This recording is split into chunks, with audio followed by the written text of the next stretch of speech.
Here's something I always do when I'm performing and I owe someone money. Usually I owe them a $20 bill or something like that. I've got $5, $10, $15, $20, $25. But if they would have lent me a $50, I would have owed them more money. This is like my backup cash. So what I usually do is I just do this and I just change it. That is sweet. It's very visual. But I don't like to carry on too much cash. So what I usually do is keep them as fives like that. So that's just, Are you kidding me? There's this guy, Shawn Fields. I don't know if you've heard of him. He's really good, though.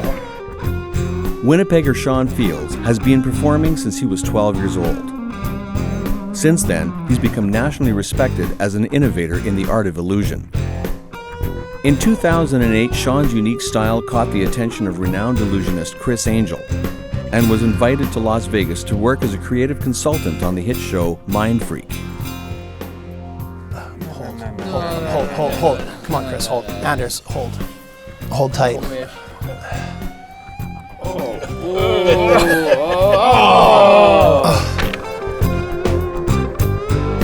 One day I was sitting at home and my phone rang and it said Criss Angel on the call display. At first I thought it might have been a prank. Somebody figured out a way to fake the call display or something. When I answered the phone and it was Criss, he's got a very distinct voice, so I knew it was him. And he asked me to come down to Vegas and meet with him about being a consultant on the television show Mind Freak. We do sell Shawn stuff. His DVD's right there on the shelf. This is a trick. Saw, like I said, was done by someone who used it to get on America's Got Talent, but it was also used by Criss Angel on his show, Mind Freak. And this was probably what led to the invitation for Shawn to come down and work as creative consultant. Toad Hall Toys is a local institution. The amount of famous magicians that have come in just to say hi when they were in town doing a show or a lecture is pretty staggering. Toad Hall Toys first opened its doors in 1977, 34 years ago, and 31 years ago, only 3 years into being a toy store, they started to sell magic. It's helped bring the local guys together. It's the one place that we all go. What I like about Toad, though, is it's an old place. And there's something about, this is kind of like the Magic Castle. It's kind of like, magic needs to be here. I had once a guy come in and he accused me of using an entire deck of 8 of hearts. Well, I told him that's absolutely ridiculous. If all you have is 8 of hearts, how are you going to play blackjack or canasta or any other of those games that require a full deck of cards? And that's a Svengali deck. You too can perform this modern miracle for the low price of $11.95. Deck includes DVD. Winnipeg is home to some of the most talented magicians anywhere in the world. People from Winnipeg have influenced magic internationally. Len Ventus started the International Brotherhood of Magicians of Winnipeg in 1922. At that time, Winnipeg was a real hotbed for vaudeville and for magicians. Of course, vaudeville was the perfect venue for magicians to perform around the world, so all the great magicians would come through Winnipeg. Back then, the Magic Club was called the Winnipeg Wizards, and so they would all meet with them and get to know them, and Len thought it would be a great idea to keep corresponding with all these different magicians that came to Winnipeg. I think that was really the birth of the idea for this in the late 1919 or so. It was because of Gene Gordon, Mel, and this other chap, and they got together and decided, well, if we're having so much fun corresponding, why don't we try to make this an international club where we can have everybody corresponding this in magic. So that's how it started. They started writing letters back and forth and developed a kind of, at that time it was more like a newsletter, and put it into a magazine called The Linking Ring. The first edition of The Linking Ring was published at the Royal Bank Building at William and Main. Yes. And there's a plaque on the... There was. Oh, there was a plaque. Yeah. Doug Henning lit a piece of paper and vanished. Suddenly there was a plaque there. And but I guess brass must have gone up in price because it's no longer there. It mysteriously vanished. Yes. People will come into Toad Hall and they'll say, I'm a member of the IBM or a past president, and I have walked them outside because you step outside of Toad Hall and I can point over and I will say, right there, that building, that's where the Linking Ring was first published. That's where the IBM started. 3rd floor, 2nd window from the left. That's, of course, I'm making that part up, but it sounds so good. Yeah. I got to perform for Len Ventus in my hometown of Wawanesa one time. He told me the story of meeting Harry Houdini. It's those kind of moments that, you got to know your history so you know where to go in the future. Houdini was the one who founded the Society of American Magicians, okay, and he was the first president and everything. And this is way before the IBM. Mel went to see Houdini and tried to talk him into joining the IBM. He went down to the Orpheum Theater to see Houdini and knocked on his door and went backstage and told him about this great magic organization, this international society that he was starting. And Harry Houdini threw him out of his dressing room, saying, we don't need another organization. We don't need the International Brotherhood of Magicians. We already have the Society of American Magicians, of which Harry Houdini was at that point president.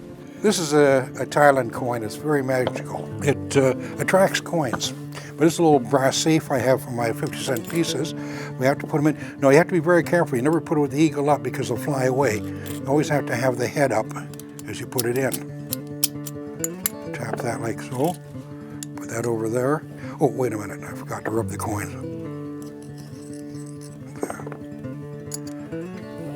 One, two, three. What? Coins. Sweet. I've joined the Winnipeg Magic Club back in 1953. We were meeting at the St. Charles Hotel at the time. We had a great group of guys, only about 9 or 10 members, but we had a lot of fun at the meetings. Everybody performed, everybody taught something. They did have a portable bar that they would bring to the rented club room. And everybody raced to the bar to get a drink. And then we spent the next hour and a half doing magic and drinking. All the International Brotherhood of Magicians rings were named usually after famous magicians. It would be the Blackstone ring or whatever. Ours was known as the drinking ring. We had lecturers always begging to come to Winnipeg just so they could entertain the Winnipeg Drinking Club. If I could tell you exactly where your card was right now, would that be good? Yes. You'd probably bet money on it, wouldn't you? Yes. I brought money. Did you bring money? Yes. I brought my wallet. I got a $100 bill in here, as a matter of fact. I'll show it to you. It's right here. $100 bill. I got this other thing in here too. I don't know how the hell that got in there, but it's kind of interesting. We actually received awards for being the most active ring in the world with a membership of under X number of people. And it was interesting that the first year we won that, the presentation was in Texas. Lou Shapiro and somebody else who I don't remember went down to accept the award, got drinking the night before and slept in and missed it. There were young magicians like Brian Glow, Steve Chimera, Dean Gunnarsson, James Seelan, who were all on the edge of very good professional careers. I phoned up and said, I'd like to come down to a meeting, and they said, well, you're kind of underage. Normally you're supposed to be 18. But they let me come. And it was an eye-opener because these guys were more interested in partying than doing a lot of magic. The meetings were getting very sparse. You couldn't even get a quorum out.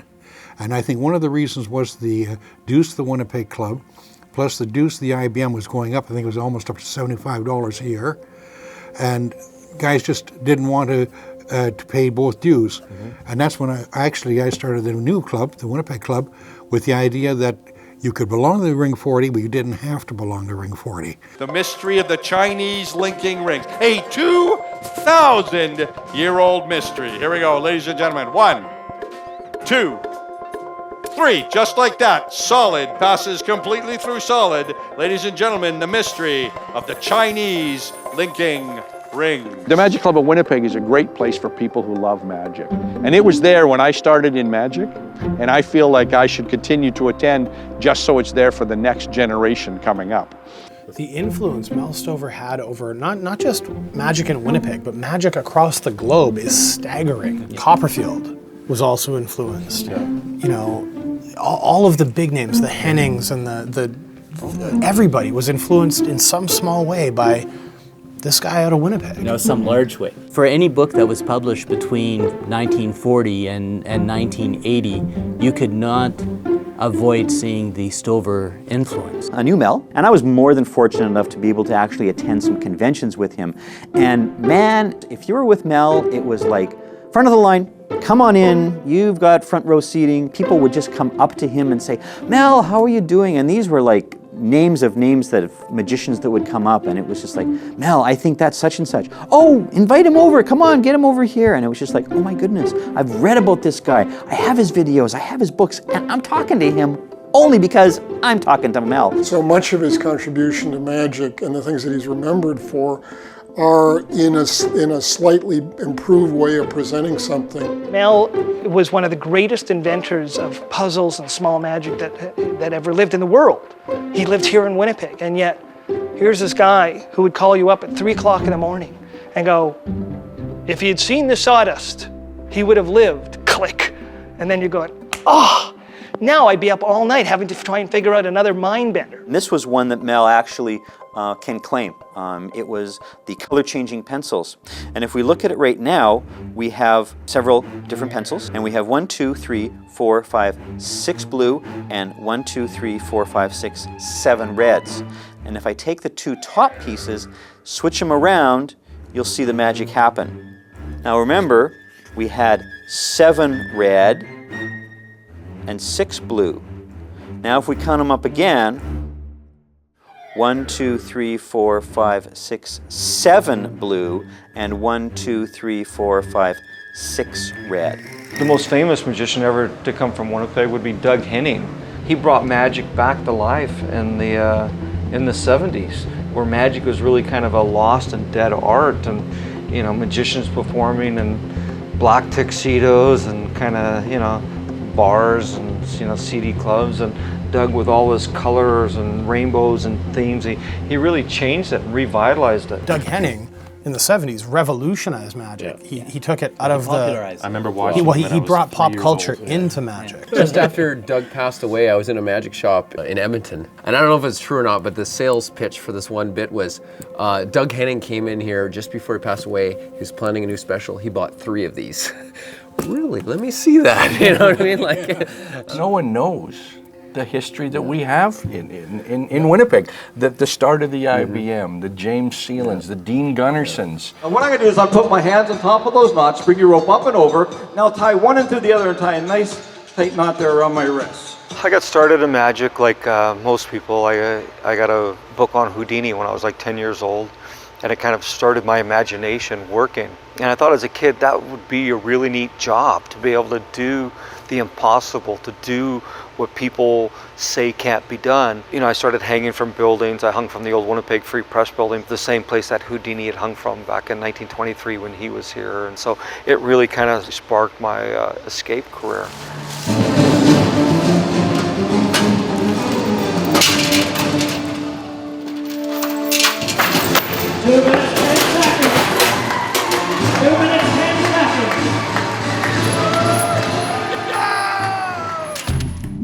Since those early days with the IBM, Brian Glow has created 2 of the largest touring illusion concerts in North America, Glow in the Dark and Smoke and Mirrors.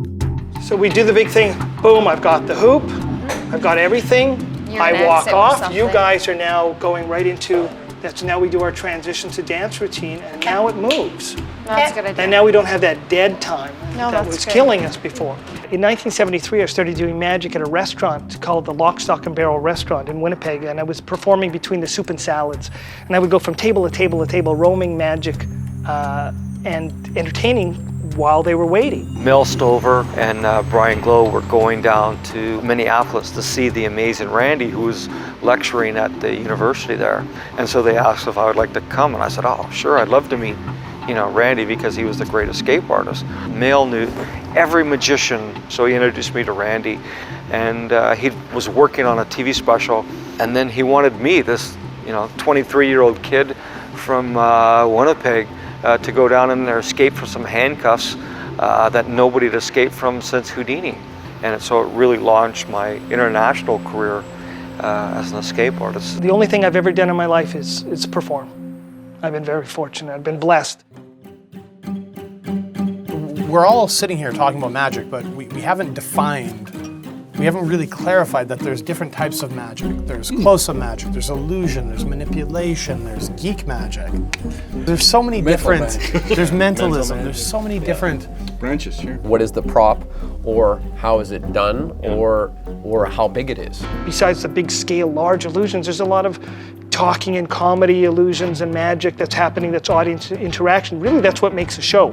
You have to break that barrier. If you're just standing there doing illusion after illusion after illusion, you might as well be watching TV as far as I'm concerned.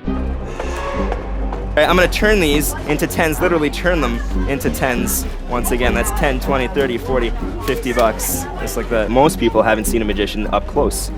I do close-up magic and I do stand-up parlor. I mean, I buy the tricks and the routines online or at Toad Hall Toys here in Winnipeg. Yeah, then you modify it so that it works for you and it fits in your show.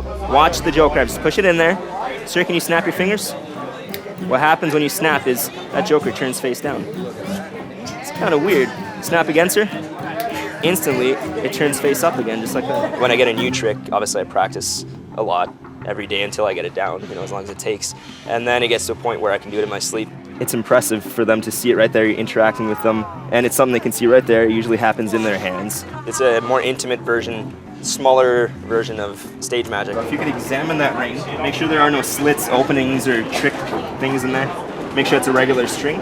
If you're sure that there's no slits or openings, just put it on my finger. All right, now how did you do that if there's no opening? I'm just kidding, I hit Pam, I'm just messing out. I moved towards geek magic and mentalism and that sort of thing, primarily because I didn't see what magicians were doing, the card tricks, the coin tricks. I didn't see that as real magic anymore. If somebody makes a coin disappear, you know the coin's in the other hand. To me, real magic goes beyond that. When I eat a coin and slice it out of my arm, there's no illusion there. The coin is coming out of my arm. Magic is an art form. We don't want to show off, but we're performers. We perform, right? It's show business. You can perform some mind-blowing magic. I need you to keep your eye on the box. It's been on stage all night. It's the last box of mystery, and I need you to not take your eyes off it because it happens now.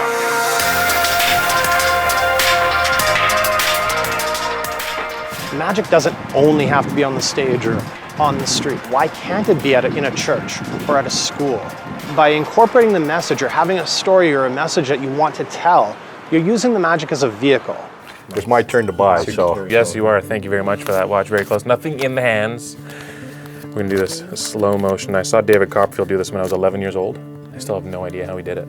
But he folded up a 50, and when he unfolded that 50, there was something slightly different about that $50 bill. It was no longer a 50, it was now a $1 million. And that's Canadian. There you go, don't spend it all in one spot. Yeah, Thank you. Keep the change.